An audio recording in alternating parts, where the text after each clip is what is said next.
So if you missed it, at the end of the last video, we ended as the 2 seed in the Western Conference, 5 games behind the 1 seeded New Orleans Pelicans with approximately 8 games to play in the regular season.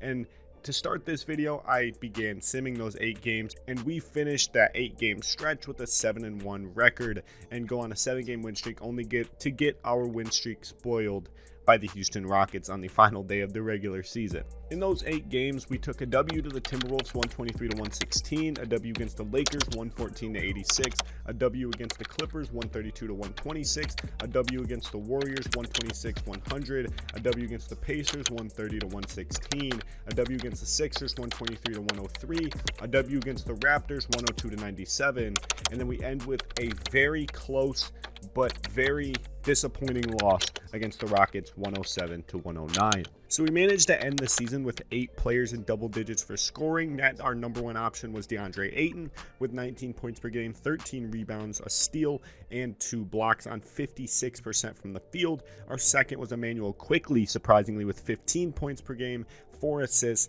and 1 steal. Jaren Jackson is our third with 15 points per game, 7 rebounds, and 2 steals and 2 blocks on horrendous efficiency, though, with 39% from the field. Dyson Daniels is our fourth with 12 points per game and a huge leap from his first season in the league on 46% from 3 and from the field, as most of his looks are primarily from 3. Kobe White as our 5th scoring option with 12 points per game and 5 assists on 43% from the field. Paolo Banchero, the new addition, with 12 points per game and 6 rebounds per game, also with a steal and a block. And then Chris Paul with 11 points and 8 assists on 44% from the field. And then Nikola Jovic rounds out our double-digit scorers with 10 points, 4 rebounds, and 3 assists with 2 steals and half a block, with an honorable mention going to Precious Achiuwa with 9.7 points per game, but I can't count him as being in the double digit club because it's 9.7 and I don't feel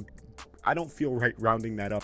9.7 points, 6 rebounds, and 1 assist, with also a steal and a block on 65% from the field. Having 2 inside bigs has caused our 2 big men to be the top scorers on the squad. Patrick Williams, 8 points per game to end out the season, and then it drops off to Thibault, Taurean Prince with 1.3 apiece, and then Gary Payton Jr. and Chris Dunn not averaging a stat all season. Now, I'm going to get started with the regular season awards, and I'm going to start with Rookie of the Year. Rookie of the Year in Season 1 went to none other than Victor Wembanyama of the New Orleans Pelicans. Victor Wembanyama averaged 14 points per game, 10 rebounds per game, a steal and a half, 4 assists, and a block on 47% from the field on 12 attempts, and then 37% from 3 on ridiculously low volume with 2 attempts per game. Victor Wembanyama had a really good rookie season, and since he was a lottery pick he was actually the first pick in the draft, he is making $20.64 million over the next 2 years. As a 19-year-old standing at 7'3", he holds now the Rookie of the Year award and a first-team All-Rookie selection. Second award I'm going to save the MVP for last. We're going to go to the 6th Man of the Year, held by Detroit Pistons' own Kemba Walker. Kemba Walker revitalizing his career in Detroit after having a really bad stint in New York. He averages 15 points per game, 5 assists on not so great efficiency, 43% from the field and 37% from 3. Just above average from 3 and just a bit below average from the field. He's making $16 million on his final year of his deal. He is currently 33 years old in this sim, and he rounds out his resume at 33 years old with a 6th Man of the Year award. The next award we're going to go to is the Most Improved Player award, and this one goes to the Atlanta Hawks' own Jalen Johnson out of Duke. He went from 4 points per game to 9.3 in the current season. He upped all of his stats. He over-doubled almost all of his stats. He goes from 4.2 points per game to 9.3. He goes from 3.1 rebounds to 6.4, 1.7 assists to 4.2, 0.4 steals to 0.8, 0.3 blocks to 0.5, and he also doubles his turnovers per game, 0.7 up to 1.3. He takes a drop in efficiency from 48% to 43%. He takes a drop in three-point percentage as well, from 36% down to 34%. I can't see shots per game in this in his career stats page, so I can't really look at volume, but it looks like he did improve a ton. I'm assuming his field goal percentage and all of his shooting percentages decreased because of his increased volume. So now we're down to the final two awards, the Defensive Player of the Year and the MVP, the two biggest awards in the NBA, not counting the Finals MVP. And the Defensive Player of the Year goes to the Greek Freak in Milwaukee, Giannis Antetokounmpo, averaging 26 points per game, 12 rebounds, 5 assists, 2 steals, and 3 blocks. He leads the league in blocks per game this season, and Giannis jumps into the top 5 all-time in terms of defensive rating. He ties Big Ben Wallace with 95.76 as his defensive rating for the year, which is absolutely ridiculous. Literally all-time numbers put out by the Greek Freak. And also on top of that, even though this doesn't really influence his Defensive Player of the Year case all that much, his usage rating also went up a percent, up to 31%. Since DeMar DeRozan joined the team and the Bucks got rid of Chris Middleton and Drew Holiday. So it's a lot of Giannis doing a lot of the dirty work, hence why he is getting recognized as the Defensive Player of the Year. He also was a net positive on the season as a +3. Now the MVP. It came down to 3 players. The first player was Joel Embiid of the 76ers, averaging 22 points per game, 13 rebounds, 5 assists, a steal, and 2 blocks on 48% from the field and 33% from 3. Joel Embiid, not his best year he's ever had, but it is MVP caliber for this season nonetheless. You could say his career low numbers attribute to Zach LaVine joining the Sixers and Tyrese Maxey continuing to progress into a number 1 point guard type of guy. So Joel Embiid being surrounded by more talent definitely is the explanation for his numbers dropping a bit. The second player in the running for MVP this season was Giannis Antetokounmpo in the run for his second Defensive Player of the Year and MVP season. We've already went over Giannis's stats, so I'm not going to go over them again. And then the third player in the running was none other than Charlotte's own LaMelo Ball. 30 points per game, 9 assists, 8 rebounds on 51% from the field on 20 shots, and 43% from 3 on 11 attempts. And in his contract year, if he wins MVP, his value in the free agency market is definitely going to skyrocket, and he definitely did not let the additions of Chet Holmgren, James Bouknight, and Lauri Markkanen hinder his production. So the MVP for the 2023-2024 NBA season goes to LaMelo Ball. Absolutely historic season by LaMelo Ball. He averaged career high numbers for himself on 12 attempts. He averaged 43% from 3 and ridiculously high efficiency from the field. An absolute career year from him. I don't think there was much of a doubt after I said his stats. You guys probably could assume that LaMelo Ball would win MVP. This intro's really long, so I'm going to get into the video. I hope y'all enjoyed. Let's go. Got a Cardi on me poppin' when I shoot, I never miss. She gon' ask if I'm in love, I never lie, plead the fifth. Only want me cause I'm icy and I'm pricey with the fifth. Okay, so the first round of the NBA playoffs is finally upon us. We simulated the play-in off camera, and we have the 7th seeded Houston Rockets in the first round. I have no idea who's on this team, but we are about to find out who's on this Rockets team. Victor, okay, they're not the greatest team. We should be able to take care of them pretty handedly, but we're never going to underestimate an opponent. In the last game of the season, the Rockets did give us our 1 loss in our 8-game stretch of 7-1. So let's not underestimate the Rockets, even though in theory, we should be able to wipe the floor with them. Before I do get started, as always, make sure to show some love down below. It's free. It only helps the little community here grow on the road to 1,000. So this video is going to be a little bit different. It's going to be a different format than what I've usually done for the playoffs. Usually in the playoffs, I just simcast. But I'm going to do this a little bit different. I'm probably going to do most of the commentating for it in post, even though the gameplay is still going to be live. It's kind of going to be live. Like, I'm going to play parts of the games, but not full games. I guess you guys will just see. All right, so this is going to be our lineup for the series. Dyson Daniels remaining in the starting 5 for this series. Precious Achiuwa does have a small injury, but it's not major. It's a hyperextended knee. He'll be out for a few weeks, but I think we still should be able to handle this Rockets team even without Precious Achiuwa. Let's get right into the series. I'm going to do this a little bit differently than I usually do. I hope you guys enjoy. It's going to be a ton of fun. I hope it comes out how I have it in my mind, because I have how I want to look at it in my mind. I'm just hoping it comes out with the quality that I know I can make it. So let's get right into it. Outlaws Rockets. We got the kombucha, bro. I didn't forget. We got the kombucha. And we got more Rogue Energy in the Mandalorian blender model. It is the caramel vanilla latte flavor, which is absolutely delicious. Okay, now we're gonna jump right into the series. 2 versus 7 seed. We should be able to handle them, but let's go. All right, so game 1, honestly, it was a roller coaster all the way up until the third quarter. We took a massive lead in the third.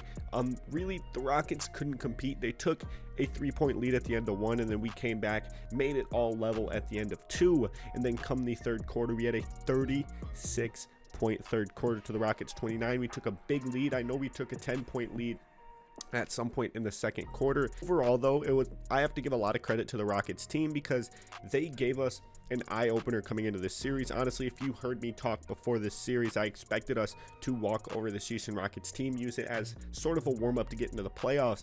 They came out shooting well, 40 for 73 from the field as a team, 55% from the Rockets, 42% from 3 from them. They were absolutely shooting the lights out on our home floor. We played solid basketball, but the Rockets just gave us that rude awakening we needed to humble us on our first game of the playoffs with this group of guys. Though on paper, we're the better team against this Rockets squad. Ideally, we should be the best team on the floor, but tonight we didn't look like it. Though it was a very competitive game, it looks like if you just looked at the box scores, it wouldn't seem like we should be in this game whatsoever. Chris Paul was 3 for 8 from the field. Patrick Williams was 2 for 6. Paolo Banchero was 1 for 5. A lot of our role players just weren't showing up, and everybody on the Rockets squad was firing on 10. Like I said, 40 for 73 as a team. I mean, as a team, we weren't bad. 51% from the field, 38 on threes, not horrendous, but when the Rockets are shooting the lights out of the gym, you got to respond. But though we're leading now, down the stretch, the game gets close. I'm going to hand it over to myself recording live. Let's go. Down to the wire. Under a minute left in game 1. Oh my God, why is this game close? I played a horrendous fourth quarter. This has just been so bad. Oh, Dyson. Oh, come on. Dyson, we need a shot. I need a screen. I need a screen so I can get... Oh, Dyson. Get the shot off. No. What a defensive possession. We get the rebound. What a board by Ayton. Ayton posting up. Oh, they help. Jarrett. No. This has been such a bad possession. Wow. 18 seconds left. We fumbled our chance at the dagger. Wow. Najee to Oladipo, an injured Oladipo trying to will this Rockets team to a win here in the first round. Evan Fournier making movements off ball. Oladipo, Chris Paul, you gotta press Oladipo. Come on now. They go to Fournier down low quickly in the passing lane, giving them hell. 1 second left for this Rockets team. They gotta get a shot up, or else this game is wraps. Şengün inbounding. Oladipo sets a screen for Fournier. Fournier gets another screen. Quickly, he's there. That's a good contest by Quickly. Fournier off the front iron is no good. We take a big game 1 victory. I'm going to keep it 1,000 with you guys. We did not deserve to take game 1 home with us. After that lackluster possession in the clutch and the Rockets shooting 55% from the field the entire game, the Rockets, any way you put it, deserve the win. Nonetheless, we come into game 2 feeling like we just dodged a bullet with how well the Rockets played in game 1, especially in Vegas on our home floor. But mentally, we move on. You got to look forward to game 2. Game 2 on our home floor is a must win. Obviously, in any playoff series it is. A 2-0 lead going in hostile territory is going to be absolutely crucial. And out here in the first quarter, the Rockets came out playing pretty well. Defensively, they were shutting us down right out of the gate. Chris Paul was doing his thing defensively. Even though he only had 1 steal on the game, he did his thing defensively. Ayton did as well. He had some huge blocks as he gets a layup, as he lets his man blow by him for a layup. But the 2 notable performers for this game were Chris Paul and Emmanuel Quickly. Chris Paul finishes the game with 23 points and 5 assists, a rebound game from game 1. He had a lackluster game 1, and he really picked it up here in game 2. And then the other one is Emmanuel Quickly. 22 points on 8 for 14, 6 for 10 from 3, 6 assists, 3 rebounds, and only 1 turnover for Emmanuel Quickly. Jaren Jackson as well played pretty well with 17 points, 8 rebounds, 4 steals, and 2 blocks. DeAndre Ayton, our number one guy, taking the backseat and letting our front court duo cook with 16, 13, a steal, and a block. Kobe White off the bench, always doing his thing, picking up the slack for the veteran PG and Chris Paul. He had 14 and 9 assists off the bench. Patrick Williams coming out of the woodwork, doing his thing off the bench. 13 points, 5 rebounds, 3 assists, 3 steals, and 3 blocks. He almost pulled out the quadruple cinco with 3, 3, and 3 with assists, steals, and blocks with 5 rebounds. Dyson Daniels, not the greatest showing from him. 12 points, 4 rebounds, 6 assists, a steal, and a block, but 50% from 3 is always nice. Paolo Banchero, 7 and 9, and then an injured Precious Achiuwa with 7 and 7. Funnily enough, though this game was not nearly as close as game 1 was, the Rockets played substantially better. 52% from the field and 55% from 3, though only on 22 attempts. 55% from 3 as a team is absolutely ridiculous, especially in the postseason. And we only shot 51% from the field and 41% from 3, though on 34 attempts, which is higher volume. 55% from 3 from the Rockets should almost guarantee them a win. But they're on our home floor, and after game 1, we learned our lesson that the Rockets, no matter how good they play, we are the better team, and we're proving that game in and game out. Even though I personally don't believe we deserve to win game 1, we are the better team overall, and I think we'll win this series pretty handily. And no matter how well the Rockets play, I think we'll always be the better team. Game 3, a crucial must-win game on the road. Currently, we hold a 2-0 lead against the Rockets in this series, making it 3-0, would all but seal our fate and punch our ticket to the second round. Now, I'm going to list off a few stats for you guys. I'm gonna ask y'all what you think. So, 57% from the field, 52% from 3, 92% from the line, 50 points in the paint, 45 bench points, and 11 blocks. Those were our stats for game 3. You would think that with those stats in a perfect world, that is almost a guaranteed W. It's a blowout, and the other team really shouldn't be in the conversation to even be close to us in this game, right? Wrong. Down the stretch, we collapsed. Literally collapsed. We let the Rockets make their way back into this game. Countless possession after possession. No scores from us. It was absolutely ridiculous. We were up 8 points when I cut over to the fourth quarter. It's a 3-point game. And after me playing this, I know that the Rockets right here, Evan Fournier and 1, cuts the lead down to 0. They tie it up with the free throw, 120 apiece. I don't know. I can't explain it. It is ridiculous. 2K won't let me put the starters in. I've had the starters queued for the last 2 minutes. I've taken 2 timeouts. I've done so many things to try to get the starters to come in the game, but they keep subbing in the same lineup of Kobe White, Precious, Quickly, Thibault, and Paolo Banchero. I want the starters in, bro.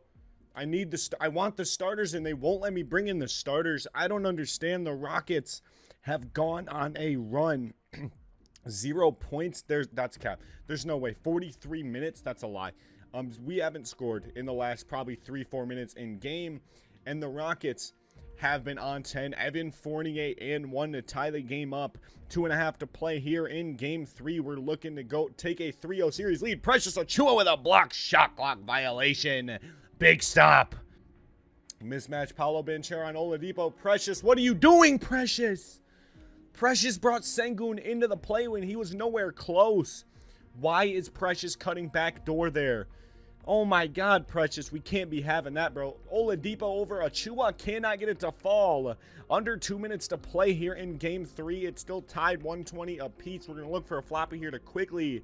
Quickly off the floppy is contested. Quickly driving into Banchero. Banchero posting up Sengun. Banchero over Sengun. Bang! Who would have thunk that Paolo Banchero hits the go-ahead bucket with 1.5 minutes to play. Oladipo over Kobe White. Cannot get it to go. Sengun on the board. Achiuwa with another block. Banchero with the rebound. Banchero white hot right now in transition. Defended by Bagley. Ooh, Achua, that's a good cutback door, my man. That's a good cutback door. We're up 2 possessions. 1 minute to play in game 3. We lead the series 2-0, looking to go up 3-0 here, and then almost solidify the sweep in game 4. 4-point lead. Come on. Whoever that is, Washington. I think it's Ty Washington. Fournier drives by, gets picked up by Thibault. Out to Oladipo. Oladipo defended by Kobe White. Screen by Sengun. Oladipo pull up mid-range. Cannot get it to fall. They're fouling. They are fouling. 42 seconds left. I'm going to go for Quickly because Kobe White is hurt. We're going to send Quickly to the free throw line here. Oh, they're not fouling. They don't foul this time. Oh my God. Quickly past Fournier. Floater over Sengun is not good. Banchero with the rebound. Achua with the tip out. Kobe White blows by. Oh, Thibault at the hash. Thibault late. That's a bad shot by Houston. That's a bad. Oh my God, Fournier. I tried to pass it to an able free throw shooter in Kobe White, but they get the steal. Oh my God, Thibault. That's great defense. That's another one. Achua to the line. Fouled by Sengun. 8 seconds left. We need one of these. We got one. Achua hitting big free throws. 13 points in game 3 for Achua. He greens the second. 2 for 2 from the line in the clutch. We're up 6 with 8 seconds left in game 3. 8 seconds left. We need a stop to close out game 3. Sengun inbounds to Fournier. Quickly's there. Oh, Fournier quickly blocks. Quickly with the game-winning block on Evan Fournier in the corner. Precious Achua has been so clutch from the line for us in game 3. This free throw solidifies the W. That's an 8-point lead. That's game. All right, so I'm editing this, and I'm a little disappointed with how little footage of Game 4 I left in because we played really good basketball, and the Rockets did too. We both fired on 10 the entirety of Game 4. The Rockets playing with their backs against the wall on their home floor. They definitely played like their season was on the line, which doesn't usually happen in 2K. But what I don't understand is I'm looking at the box score, and this solidifies the argument that the box score never tells the full story. We had 2 40-point quarters, a 35-point fourth quarter. The Rockets had 2 30-point quarters and 2 20-point quarters, but yet the game was close all the way up until the fourth. I don't get that. I don't understand. I mean, I kind of guess I understand why I simulated a bunch because the final score was absolutely ridiculous and the game wasn't close. But in this third quarter, we were losing by multiple possessions. And just looking at the box score, DeAndre Ayton, 30 points and 9 rebounds. Dyson Daniels, 24 points. Patrick Williams, 20 points. Kobe White, 17 points. Chris Paul, horrendous game, 13-12 on 5 for 15 from the field. Paolo Banchero with 11. Precious with 11 and 9. We played well outside of Chris Paul. So I don't understand why I left so much out of game 4. I do apologize to you guys. I left way too much out. Like, after this footage that you guys see, all I have is me simcasting to the end of the game, and the final score was, you guys probably won't see the final score, so I'm going to just spoil it. We won 137-122, so we won by 15 points, but it wasn't a blowout until the end of the fourth. The Rockets held their own. Game 4, Victor Oladipo with 28 points on 50% efficiency. He was absolutely ridiculous in game 4, but let me give credit where credit is due. DeAndre Ayton, his 30 points, 14 for 14 from the field, 2 for 2 from 3. DeAndre Ayton didn't miss one shot in a series clinching game against the Houston Rockets. DeAndre Ayton, when it matters the most, he is that man. He did not miss one shot on 14 attempts. Absolutely ridiculous performance from our top guy. I'm impressed. Okay, so I hope y'all enjoyed how I do that new playoff format.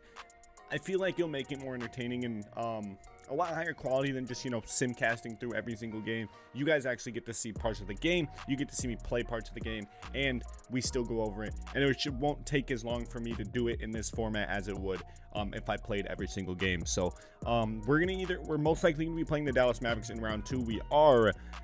Their team is literally Luka Doncic and Tobias Harris. Moses Brown is solid, but he's more of a role player. So Luka, Tobias Harris, Kyle Anderson's solid. Dario Saric is solid. I don't think any of them are needle movers, though. Tyrell Terry's nice. Josh Green. They have a lot of players I recognize. Sam Merrill. But I don't think anyone outside of Luka, Tobias, and Moses Brown are real needle movers. I think we should handle the Mavericks. Them being the 3 seed is kind of wild with that roster, but I think our roster, we're more well-rounded, so I think we should be able to handle them pretty handily. And oh my God, the Pelicans got upset by the Thunder in the first round in 7. Shea, Jaden Hardy, and Porzingis, Josh Giddey embarrassed the Pelicans. Are they still without? Nope, Brandon Ingram is back. They're at full health. And then the Grizzlies get past the Warriors. John Morant is an absolute stud. PJ, their starting 5 is nice. Their starting 5 is nice. Ja, Gary Trent, Desmond Bane, PJ Washington, and Jonas Valanciunas. Seawood off the bench. Chris Boucher. They have a nice team. I feel like the Grizzlies could be a dark horse outside of us for the title. The Nets take out the Sixers. The Celtics take out the Hornets in 6. The Hornets had the reigning MVP in LaMelo Ball. The Cavs, they're a 2 seed, led by Darius Garland, Evan Mobley, Jared Allen, and then Wendell Carter. And then the Knicks at the 3 seed, led by Cole Anthony. Who did we trade Cole Anthony for on the Knicks? Emmanuel Quickly, Julius Randle, Nikola Jurisic. I know he has high potential. He has ridiculously high potential, so he's going to be a stud. Ivica Zubac, their team isn't that great. Is the East just really bad this year? The Nets, the team that beat us in the finals last year, are still absolutely ridiculous. James Harden and Kyrie regressed a bit, so did KD. But a starting 5 of Kyrie, Harden, Miles Bridges, Kevin Durant, and Clint Capella are going to be ridiculously difficult to take out. Okay, I'm going to wrap it up there. I don't want this video getting insanely long to where no one's going to watch to the end. But if you enjoyed, as always, make sure to show some love down below. It's free. It only helps the community grow on the road to 1K. I love you. You're beautiful. Especially if you watch to the end. You're extra beautiful. Peace.